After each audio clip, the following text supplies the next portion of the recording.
Hi hello friends, ಹೇಗಿದ್ದೀರಾ friends? ಇವತ್ತು ನಾನು ನಿಮ್ಮ ಮುಂದೆ ಬಂದಿದ್ದೇನೆ ಒಂದು ಮೊಸರು ವಡೆಯದ್ದು ರೆಸಿಪಿಯೊಟ್ಟಿಗೆ. ಇದಕ್ಕೆ ನಾವು ಹಿಂದಿಯಲ್ಲಿ ದಹಿ ವಡೆ, ಬೇಸನ್ ದಹಿ ವಡೆ ಅಂತ ಹೇಳ್ತೇವೆ. ಇದು ಅಂತೂ ಮಾಡಲಿಕ್ಕೆ ತುಂಬಾ ಈಸಿ. ಇದು ರಂಜಾನಲ್ಲೆಲ್ಲ ಇಲ್ಲಿ ನಮ್ಮ ಹೈದರಾಬಾದಲ್ಲಂತೂ ಇದ್ದೇ ಇರ್ತದೆ ಬೇಸನ್ ದಹಿ ವಡೆ ಅಂತೂ. ಇದನ್ನು ಮಾಡೋದು ಹೇಗೆ ಅಂತ ಈ ರೆಸಿಪಿಯನ್ನು ನಿಮ್ಮ ಜೊತೆ ನಾನು ಶೇರ್ ಮಾಡ್ತಾ ಇದ್ದೇನೆ. ಬನ್ನಿ ಫ್ರೆಂಡ್ಸ್, ನೀವು ಕೂಡ ಇದನ್ನು ಫುಲ್ ವಿಡಿಯೋ ನೋಡಿ ಒಮ್ಮೆ ಟ್ರೈ ಮಾಡಿ.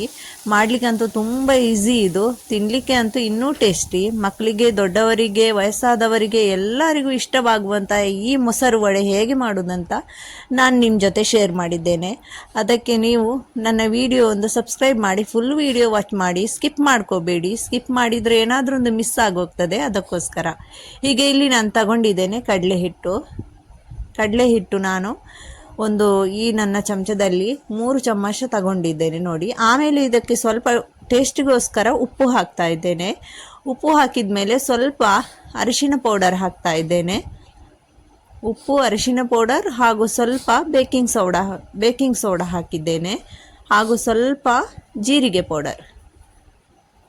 ಉಪ್ಪು, ಬೇಕಿಂಗ್ ಸೋಡಾ, ಜೀರಿಗೆ ಪೌಡರ್, ಅರಿಶಿನ ಹುಡಿ ಹಾಗೂ ಸ್ವಲ್ಪ ಶುಂಠಿ ಹಾಗೂ ಬೆಳ್ಳುಳ್ಳಿಯದ್ದು ಪೇಸ್ಟ್. ನಿಮ್ಮ ಜೊತೆ ಶುಂಠಿ ಬೆಳ್ಳುಳ್ಳಿ ಪೇಸ್ಟ್ ಇಲ್ಲ ಅಂದರೆ ನೀವು ಸ್ಕಿಪ್ ಮಾಡ್ಬೋದು. ಇದ್ದರೆ ಖಂಡಿತ ಹಾಕ್ಕೊಳ್ಳಿ, ಇನ್ನೂ ಟೇಸ್ಟ್ ಆಗಿರ್ತದೆ. ಆಮೇಲೆ ಇದನ್ನು ನಾವು ಚೆನ್ನಾಗಿ ಮಿಕ್ಸ್ ಮಾಡೋಣ. ಇದನ್ನು ಮಿಕ್ಸ್ ಚೆನ್ನಾಗಿ ಮಾಡಬೇಕು. ಅಂದರೆ ಈ ಥರ ಚೆನ್ನಾಗಿ ಮಿಕ್ಸ್ ಮಾಡೋದ್ರಿಂದ ತುಂಬ ಇನ್ನೂ ಸಾಫ್ಟಾಗಿ ಬರ್ತದೆ ನಮ್ಮ ಮೊಸರು ವಡೆ. ಈ ಥರ ನಾವು ಮಿಕ್ಸ್ ಮಾಡಿದ ಮೇಲೆ ಇದನ್ನೊಂದು ಅರ್ಧ ಗಂಟೆ ತನಕ ರೆಸ್ಟ್ಗೆ ಇಡಬೇಕು ಫ್ರೆಂಡ್ಸ್. ಯಾಕಂದರೆ ಈ ಥರ ಮಾಡೋದ್ರಿಂದ ಇನ್ನೂ ತುಂಬಾ ನೀವು ಬಾಯಲ್ಲಿಟ್ಟರೆ ಕರಗುವಂತಹ ಮೊಸರು ವಡೆ ರೆಡಿ ಆಗ್ತದೆ. ನಾನೊಂದು ಅರ್ಧ ಗಂಟೆ ಅದಕ್ಕೆ ರೆಸ್ಟಲ್ಲಿತ್ತು. ಇಲ್ಲಿ ಅದಕ್ಕೆ ಏನೆಲ್ಲ ಬೇಕು ಅದನ್ನು ತಯಾರಿ ಮಾಡ್ತೇನೆ. ಈಗ ಇಲ್ಲಿ ನಾನೊಂದು 5-6 ಹಸಿಮೆಣಸು ತಗೊಂಡಿದ್ದೇನೆ. ಯಾಕಂದರೆ ಇದು ತುಂಬ ಖಾರ ಉಂಟು, ಹಸಿಮೆಣಸು ಕಮ್ಮಿ ತಗೊಂಡಿದ್ದೇನೆ. ಖಾರ ಇಲ್ಲ ಅಂದರೆ ಸ್ವಲ್ಪ ಜಾಸ್ತಿ ತಗೊಳ್ಳಿ. ಹಾಗೂ ಇಲ್ಲಿ ಒಂದು 10 ಈ ಥರ ಒಂದು ಬೆಳ್ಳುಳ್ಳಿ ತಗೊಂಡಿದ್ದೇನೆ. ಇದನ್ನೆಲ್ಲ ಸ್ವಲ್ಪ ಉಪ್ಪು ಹಾಕಿ ಗ್ರೈಂಡ್ ಮಾಡ್ಕೋತೇನೆ. ಸ್ವಲ್ಪ ನೀರು ಕೂಡ ಹಾಕಿ ಗ್ರೈಂಡ್ ಮಾಡಿದರೆ ಚೆನ್ನಾಗಿ ಗ್ರೈಂಡ್ ಆಗ್ತದೆ. ಅದಕ್ಕೋಸ್ಕರ ಸ್ವಲ್ಪ ನೀರು ಹಾಕಿ ಇದನ್ನೆಲ್ಲ ಗ್ರೈಂಡ್ ಮಾಡ್ಕೊಂಡು ಬರ್ತೇನೆ. ಈಗ ನೋಡಿ, ಇದು ಚೆನ್ನಾಗಿ ಗ್ರೈಂಡ್ ಆಗಿದೆ. ಅಂದರೆ ಅಷ್ಟೊಂದು ಚೆನ್ನಾಗಿ ಆಗಬೇಕಂತಿಲ್ಲ. ಈ ಥರ ಇದ್ರೂ ಪರವಾಗಿಲ್ಲ. ನೀವು ಇದನ್ನು ನೈಸಾಗಿ ಗ್ರೈಂಡ್ ಮಾಡಿದರೂ ಆಗ್ತದೆ. ನಾನು ಇದನ್ನು ಅಷ್ಟೇನು ಚೆನ್ನಾಗಿ ಗ್ರೈಂಡ್ ಮಾಡಲಿಲ್ಲ. ಸ್ವಲ್ಪ ಇದ್ದಿದ್ದರಿಂದ ಇದು ಗ್ರೈಂಡೇ ಆಗ್ತಾ ಇರಲಿಲ್ಲ ಫ್ರೆಂಡ್ಸ್.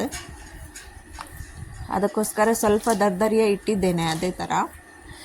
ಈಗ ಇದನ್ನೆಲ್ಲ ಒಂದು ಪಾತ್ರೆಗೆ ಹಾಕೋಣ. ಇದು ಸ್ವಲ್ಪ ಖಾರ ಇದ್ದಿದ್ದರಿಂದ ನಾನು ಎಲ್ಲ ಹಸಿಮೆಣಸನ್ನು ಹಾಕಲಿಲ್ಲ. ಒಂದು 2 ಚಮಚದತ್ತು ಹಸಿಮೆಣಸು ಹಾಗೂ ಬೆಳ್ಳುಳ್ಳಿಯದ್ದು ಪೇಸ್ಟನ್ನು ನಾನು ಸೈಡಲ್ಲಿ ಇಟ್ಟಿದ್ದೇನೆ. ಅದು ಯಾಕೆ ಇಟ್ಟಿದ್ದೇನೆ ಅಂತ ನಿಮಗೆ ಹೇಳ್ತೇನೆ ಸ್ವಲ್ಪ ಹೊತ್ತಲ್ಲೇ. ಈ ಥರ ನಾವು ನೀರು ಹಾಕಿ, ಹಸಿಮೆಣಸದ್ದು ಹಾಗೂ ಬೆಳ್ಳುಳ್ಳಿ ಪೇಸ್ಟಿಗೆ ನೀರು ಹಾಕಿ ಈ ಥರ ಇಡಬೇಕು ನೋಡಿ. ಇಷ್ಟು ನೀರು ಸಾಕು. ಸ್ವಲ್ಪ ಉಪ್ಪು ಕೂಡ ಹಾಕ್ತೇನೆ ಅದಕ್ಕೆ. ಆಮೇಲೆ ಇಲ್ಲಿ ಎಣ್ಣೆ ಬಿಸಿ ಆದಮೇಲೆ ಈ ಥರ ಒಮ್ಮೆ ಹಾಕಿ ನೋಡಿ. ಇನ್ನು ತಣ್ಣಗೆ ಎಣ್ಣೆಗೆ ಹಾಕಬೇಡಿ ಒಮ್ಮೆಲೆ, ಅಂದರೆ ಇದೆಲ್ಲ ಅಂಟ್ಕೊಳ್ತದೆ ಹೋಗಿ. ಅದಕ್ಕೋಸ್ಕರ ನಾನಿಲ್ಲಿ ಇದು ಸ್ವಲ್ಪ ತೆಳುವೇ ಇಟ್ಟಿದ್ದೇನೆ.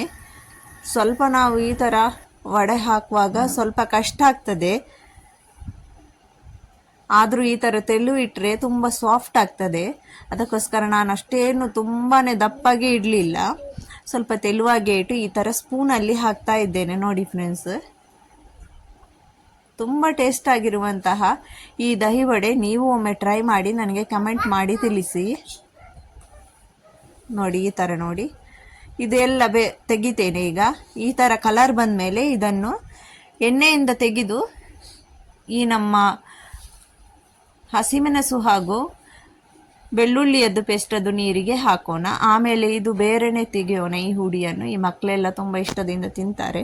ಅದಕ್ಕೋಸ್ಕರ ಇದನ್ನು ಬೇರೆನೆ ಇಡ್ತಾ ಇದ್ದೇನೆ ನೋಡಿ. ಈ ಥರ ನೀರಿಗೆ ಹಾಕಿ ಒಂದು 5 ನಿಮಿಷದ ಮೇಲೆ ಇದನ್ನು ಈ ಥರ ಈ ಸೈಡ್ ಮಾಡೋಣ. ಈ ಸೈಡ್ ಹಾಕೋಣ. ಒಂದು ಸೈಡ್ ಅಂತೂ ಸಾಫ್ಟ್ ಆಯಿತು ಈ ನೀರಲ್ಲಿ, ಇನ್ನೊಂದು ಸೈಡ್ ಕೂಡ ಸಾಫ್ಟ್ ಆಗ್ತದೆ. ಅದಕ್ಕೋಸ್ಕರ ಇದನ್ನು ಪಲ್ಟಿ ಮಾಡಿ ಇಡೋಣ ನೋಡಿ. ಈ ಥರ ಎಲ್ಲವನ್ನು ನಾನು ಸೆಟ್ ಮಾಡಿರ್ತೇನೆ. ಈ ಥರ ಮಾಡಿದರೆ ಜಾಗ ತುಂಬ ವೇಸ್ಟ್ ಆಗಲ್ಲ ನೋಡಿ. ಇದೇ ನಮ್ಮ ಮೊಸರು ವಡೆ ಮಾಡುವಾಗ ಇದು ನಾನು ಕಡಲೆ ಹಿಟ್ಟದ್ದು ಮಾಡ್ತಾ ಇರೋದು. ಇದು ಉದ್ದಿನ ಬೇಳೆಯದ್ದು ಕೂಡ ಇದಕ್ಕಿಂತ ಟೇಸ್ಟ್ ಆಗಿರೋದು ಉದ್ದಿನ ಬೇಳೆಯದ್ದು. ಇನ್ನೊಮ್ಮೆ ನಿಮ್ಮ ಜೊತೆ ಆ ಉದ್ದಿನ ಬೇಳೆಯದ್ದು ಕೂಡ ನಾನು ಶೇರ್ ಮಾಡ್ತೇನೆ. ಈಗ ನೋಡಿ, ಇಲ್ಲಿ ನಾನು ಸ್ವಲ್ಪ ಮೊಸರು ತಗೊಂಡಿದ್ದೇನೆ, ಅಂದರೆ ಅರ್ಧ ಲೀಟರ್ ಮೊಸರು. ಅದನ್ನು ಈ ಥರ ಉಪ್ಪು ಹಾಕಿ ಫಸ್ಟಿಗೆ ಈ ಥರ ಮಿಕ್ಸ್ ಮಾಡ್ಕೋತೇನೆ. ಯಾವಾಗಲೂ ನೀವು ಮೊಸರನ್ನು ತಗೊಂಡ್ರೆ ಅದನ್ನು ಮಿಕ್ಸಿ ಗ್ರೈಂಡರಲ್ಲಿ ಹಾಕಬೇಡಿ, ಅಂದರೆ ತುಂಬ ನೀರು ಥರ ಆಗ್ತದೆ. ಈಗ ಇಲ್ಲಿ ಹಸಿಮೆಣಸಿನ ಹಾಗೂ ಬೆಳ್ಳುಳ್ಳಿಯದ್ದು ಪೇಸ್ಟದ್ದು ನಾನು ಸ್ವಲ್ಪ ಸೈಡಲ್ಲಿ ಇಟ್ಟಿದ್ದೆ, ಅದನ್ನು ಒಂದು 2 ಸ್ಪೂನಷ್ಟು ಇದಕ್ಕೆ ಹಾಕೋಣ. ಈಗ ಉಪ್ಪು ಮತ್ತು ಈ ಪೇಸ್ಟನ್ನು ಹಾಕಿ ಚೆನ್ನಾಗಿ ಮಿಕ್ಸ್ ಮಾಡ್ತೇನೆ. ಸ್ವಲ್ಪ ನೀರು ಕೂಡ ಹಾಕ್ತೇನೆ ಮೊಸರಿಗೆ. ನಮ್ಮದು ಇಲ್ಲಿ ಮೊಸರು ವಡೆ ಅಂತೂ ಎಲ್ಲ ರೆಡಿಯಾಗಿದೆ, ಕಾಯಿಸಿ ಎಲ್ಲ ನಾನಿಲ್ಲಿ ರೆಡಿ ಮಾಡಿ ಈ ಪಾತ್ರೆಯಲ್ಲಿ ಸೆಟ್ ಮಾಡಿ ಇಟ್ಟಿದ್ದೇನೆ. ಒಂದು 10 ನಿಮಿಷ ಅದು ನೀರಲ್ಲಿ ಅದೇ ಸರ ಅದನ್ನು ಸೀದಾ ಮಾಡಿ ಈ ಥರ ಎಲ್ಲ ಹಾಕಿ 2 ಸೈಡು ಚೆನ್ನಾಗಿ ಆ ನೀರಲ್ಲಿ ಮುಳುಗಿಸಿ ಸ್ವಲ್ಪ ರೆಸ್ಟ್ಗೋಸ್ಕರ ಇಡಬೇಕು. ಆಮೇಲೆ ಇದು ಚೆನ್ನಾಗಿ ಇನ್ನೂ ಸಾಫ್ಟ್ ಆಗ್ತದೆ. ಈಗ ನಮ್ಮದಿಲ್ಲಿ ಮೊಸರು ಕೂಡ ರೆಡಿ ಉಂಟು. ಇದಕ್ಕೆ ಸ್ವಲ್ಪ ನೀರು ಹಾಕಿದ್ದೆ ಮೊಸರಿಗೆ, ಅದನ್ನೀಗ ಇದರ ಮೇಲೆ ಈ ಥರ ಹಾಕೋಣ. ನೋಡಿ, ನೋಡಲಿಕ್ಕಂತೂ ತುಂಬಾ ಚೆನ್ನಾಗಿದೆ, ತಿನ್ನಲಿಕ್ಕೆ ಅದಕ್ಕಿಂತಲೂ ತುಂಬ ಟೇಸ್ಟಾಗಿರ್ತದೆ. ಈಗ ಇದೇ ಪಾತ್ರೆಗೆ ಸ್ವಲ್ಪ ನೀರು ಹಾಕಿ ಮೊಸರದ್ದು ಇದಕ್ಕೆ ಹಾಕ್ತಾ ಇದ್ದೇನೆ. ನೀವು ಒಮ್ಮೆಲೆ ಫಸ್ಟ್ ಟೈಮ್ ಮಾಡುವಾಗ ಇಷ್ಟೊಂದು ಮಾಡಬೇಡಿ, ಸ್ವಲ್ಪನೇ ಟ್ರೈ ಮಾಡಿ ಒಮ್ಮೆ ನೋಡಿ. ಆಮೇಲೆ ನೆಕ್ಸ್ಟ್ ಟೈಮ್ ಮಾಡುವಾಗ ನೀವು ತುಂಬ ಮಾಡಲಿಕ್ಕೇನು ಹೆದರ್ಕೋಬೇಕಂತ ಇಲ್ಲ, ಏನೋ ಹಾಳಾಗಿ ಹೋಗ್ಬೋದು ಅಂತ. ಅದಕ್ಕೋಸ್ಕರ ನೀವು ಫಸ್ಟ್ ಟೈಮ್ ಸ್ವಲ್ಪನೇ ಮಾಡಿ ಟ್ರೈ ಮಾಡಿ. ಈಗ ಅದರ ಮೇಲೆ ನಾನು ಸ್ವಲ್ಪ ಕೊತ್ತಂಬರಿ ಸೊಪ್ಪು ಕಟ್ಟಿಂಗ್ ಮಾಡಿಟ್ಟಂತಹ ಕೊತ್ತಂಬರಿ ಸೊಪ್ಪು ಹಾಕ್ತಾ ಇದ್ದೇನೆ. ನೋಡಿ, ಈ ಥರ. ಈಗ ಒಂದು ಒಗ್ಗರಣೆ ಕೊಡುವ, ಅದಕ್ಕೋಸ್ಕರ ಇಲ್ಲಿ ಇಷ್ಟು ಎಣ್ಣೆ ಹಾಕ್ತೇನೆ. ಎಣ್ಣೆಗೆ ನಾವು ಸ್ವಲ್ಪ ಸಾಸಿವೆ, ಜೀರಿಗೆ ಹಾಗೂ ಕರಿಬೇವು ಸೊಪ್ಪು, ಒಣಮೆಣಸು, ಡ್ರೈ ಒಣಮೆಣಸು ಅದೇ ಡ್ರೈ ಚಿಲ್ಲಿ ಅಂತಾರಲ್ವ ಅದು, ಇದೆಲ್ಲ ಹಾಕಿ ಸ್ವಲ್ಪ ಒಗ್ಗರಣೆ ಬಿಸಿ ಆದಮೇಲೆ ಇದಕ್ಕೆ ಅರಿಶಿನ ಪೌಡರ್ ಹಾಕೋಣ.